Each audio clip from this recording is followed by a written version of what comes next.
Hello, Helena. It's Emily McVeigh, Executive Director of the United Way of the Lewis and Clark area. We're here this week for the United Way Partner Spotlight with Aware's Early Head Start. Welcome, Jen. Thank you. Tell us, what's the mission of Early Head Start? Yeah, our mission at Aware Early Head Start is to help people live independent lives. We do that by many different areas, partly helping families reach their self-sufficiency, and then helping kiddos be school ready. And that's a really big deal. It We is. know from other interviews we've done that being school ready leads to graduation and better jobs and all the great things in adulthood. So big, important. Absolutely, yep. Very early prevention or postvention, whatever. Yeah, and we get to have those kiddos early Yeah. and help them get ready for kindergarten. Yeah. All right. What are the services that you provide at Early Head Start? Yeah, so as a federally funded program, we provide a child development program for children birth to 3. And so we have classrooms all across the state in communities of Helena, Billings, Butte and Bozeman, and Whitehall. And so we work with parents in helping them meet their self-sufficiency by working on, family goals. And then we also offer a large wraparound service within our program, whether it's health and disabilities, mental health. We work on lots of different things in the classrooms. Yeah. So it's more than just a daycare. Correct. Or a babysitter. It's a more holistic approach to helping an entire family, not just watching your kid while you go to work today. Absolutely, yes. Yeah. So I think that answers the next question, but is there other reasons that parents should choose Aware and early Head Start over other options? Yeah, I think that you put it nicely that we at Early Head Start want to create a different culture in which we're not just daycare providers. We are teachers that are in a classroom that are intentionally creating opportunities to build brains, to help them be ready when they go into kindergarten. And so it's so much more than just dropping your kiddo off for daycare and then going to work. As well as, so we also provide lots of other different services. So there's home visits. We provide parent conferences. So it really does align with what kiddos are going to do once they get into elementary school. Yeah. And today's actually Child Care Provider Appreciation It Day. is. So say thank you to all the providers, the teachers, and everybody out there, and anybody not affiliated with Aware Early Head Start, but all the providers. That is a very important job that, people go, oh, my babysitter did whatever. The kids are with the teachers more hours than they are with the parents sometimes, so that is incredibly important. The appreciation is never enough. No. So say thank you to them on Yes. this day. I know it was Teacher Appreciation Week and Nurses Appreciation Week, and I think we forget about the child care providers, but they are as They important in that those early years are such a big deal for brain development. Yes. Go on and on. So what are the eligibility criteria for the Early Head Start program? Yeah, so it starts with an intake process that is completed with a family advocate. And within that, we have some federal guidelines that we go by from the Office of Head Start. And so they have to be under the poverty guidelines that is deemed by the government, as well as if they are homeless. So we take children who are experiencing homelessness in the foster care system. Or if a family is on public assistance, so that's SNAP, TANF, Social Security, disability, anything kind of within those ranges make a kiddo eligible for a program. And I know the Head Start program at Rocky always says, don't weed yourself out. Call us and we'll tell you if you qualify or if you don't qualify. Because I think people think about low income and they don't realize that they might be considered low income because our average median income for Lewis and Clark County is actually quite high. Yeah. So the low income threshold is higher than people would think. So you Yes. might qualify and not know it. So don't automatically weed yourself out. Call and find out if you're eligible. Yes. Yeah. Yep. I'm sure it's the same for you guys. Yes, and we can take over a certain percentage of income, that maybe because they need a little extra help because their kiddo has a disability or medical condition. And so the Office of Head Start gives us some wiggle room to work with families. Nice. So what kinds of things are provided for the kids while they're at school? Meals and Yeah. what's the day look like there? So all of our children receive breakfast, lunch, and a snack that is made homemade in a kitchen by a nutrition specialist. I've been there. They have good food. They do, yes. And it's exciting because kiddos get to experience all different kinds of foods. And then you kind of get to see what kiddos like and what they don't like. We also offer diapers and wipes and formula for all of our kiddos that are enrolled during the day while they're in school with us. Oh, so parents don't have to bring any of the extras, Nope. maybe clothes or... Maybe some clothes, but Yeah. we provide sunscreen and diaper rash cream and all of that. And so families just really have to show up and bring their kid. And be open to learning. Yep, Yeah. and be open to learning. How do you support kids with disabilities or special health needs?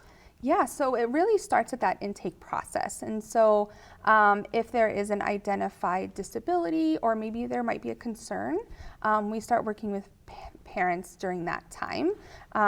We also partner and work collaboratively with community partners.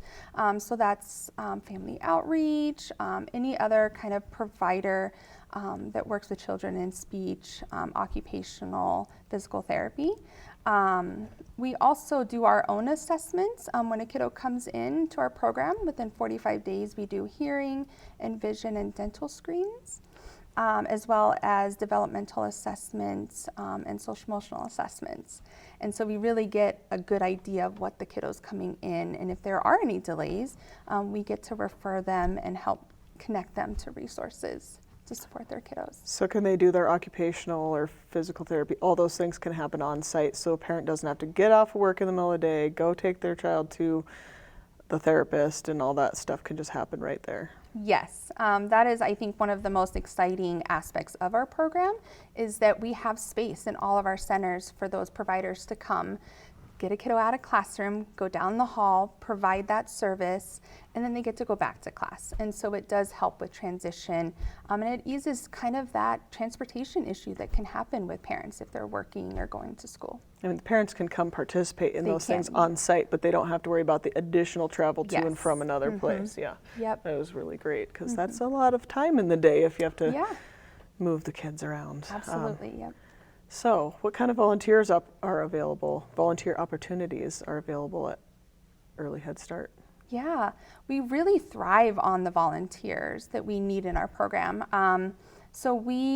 I think that it starts with parents. Like, we encourage parents to volunteer in their program because what we know is that when parents volunteer early in the classroom at this age, they're more than likely going to do the same thing when the kiddo gets into elementary school. So we encourage them to come read a book, maybe have lunch with kiddos, help rock babies. We have many volunteers that come in and do yard work. It's a lot to run a center and then have to do the yard work. So we bring in volunteers to help us, mow the yard. Maybe it's snow shoveling. We also have the opportunity for volunteers to maybe do some parent education opportunities. I think that it's really cool if we could have volunteers come in and maybe teach parents how to change their tire, or how to make healthy meals on a budget. So we really need volunteers in our program to help teach our parents. We also we have foster grandparents who volunteer in our classrooms, which is very exciting. They get to help rock babies and play with children, and they're the grandparents in the classroom. Do you have evening classes for the parents? Do you have like the family networking times and things like that so people don't have to think about volunteering during the day? They might have an evening or a weekend time that you could put them to use. Yeah, we really do just try to be open and have times available for parents that are working or going to school. Yeah. Yeah, and the yard work can probably happen any time of day. Yes. And we came out and weeded and painted the playground equipment last spring, maybe. Yeah. And it's a lot to maintain to make sure is. that playground is safe. Yep. So you don't want a kid bunking their head on the hard No. ground. So the matting has to be where it needs to be and all the things. So, Yep. yeah, we started weeding and we're like, this is a lot. Yep. Yeah, so definitely help required. Yeah. So this is a big one because when we were out there last summer, a couple classrooms were closed down because you didn't have enough staff. Yes. And we know that is true kind of across the board for childcare centers is they're unable to take their full capacity of kids because they don't have enough people to do the work. So Yes. how's your staffing and what do you need? Well, just like across our nation, we are struggling for teachers as well. And so we are hiring and needing qualified teachers that just love to be with babies and help teach them. And it's hard. And so we are still looking for teachers so that we can open our other classrooms. And there was some legislation that maybe you're still waiting the final word, but maybe a little bit of help to boost some wages Yes. coming down the road. So Yes. hopefully that will help get some more people in the door to encourage them to take those positions. It's hard to compete when the other businesses can pay more, and Yes. childcare is a wonderfully hard job. Yes. Yeah. What's nice is that as a federal program, we do have a competitive pay, and it's based off of what others are paying in your community. And so we do have a pay scale depending on the community that you're in. And we get COLAs, which is cost of living increases. So it's ever changing. Yeah, well, that's great. Yeah, And Aware has a lot more programs than just early they do. Head Start. You know, if a family is in need, they can really connect with Aware and pretty much get most of their needs met, probably. Yeah, Like, yeah. You guys do a tremendous amount of work, not in just in Helena, but around the whole Yes. state. So, encourage people to give Aware a call if they need anything. So, anything we forgot to talk about? We went kind of quick through all your questions. Not that I can think of. I think that another area that's worth kind of talking about that sets us apart from other childcare centers is that our staff ratio. So that's always parents' questions. What is the ratio like? And what's nice about our program is that we only have 8 children in a classroom at all times, and that's our max. No matter if they're infants or 3-year-olds. And then we have 2 teachers at all times. So our ratio is 2 to 8. And so if 2 kids show up one day for class, we still have 2 teachers, which is nice. Yeah, a lot of attention that day. Yes, yes. And that's where that individualized programming can come from. That's great. And I don't think we said that. What is the age group that you accept at? So birth to 3. Okay. Yeah. Yep. So you're the pre-Head Start. Yes. So then they can actually transition to Head Start before they transition to kindergarten. Yep. Which kind of keeps them in a nice flow Yep. of school It expectations. is. Yes. Yeah, Yep. that's great. Anything else that we didn't mention, or how does somebody get a hold of you to apply, volunteer, or apply for a job? Yeah. So going on Aware website, so that's aware-inc.org. And on there you can find all of what we do. The early childhood section specifically talks about early Head Start.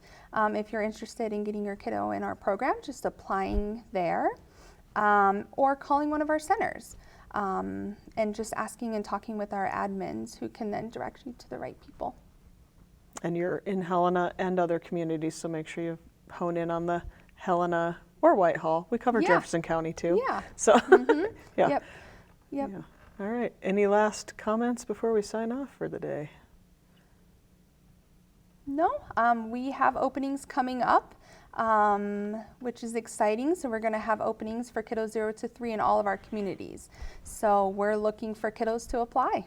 Oh yeah, I'm sure you have the shuffle of kids moving up. And Yes, we yeah, are so excited. that's Those great. kiddos are going to Head Start, and that's what we love to see. Yeah. That transition to Head Start, and then we get new kiddos in. All right. Well, thank you for joining me. Yeah. It's a great overview of Aware Early Head Start. All right. Thank you, Helena. We'll see you again next week.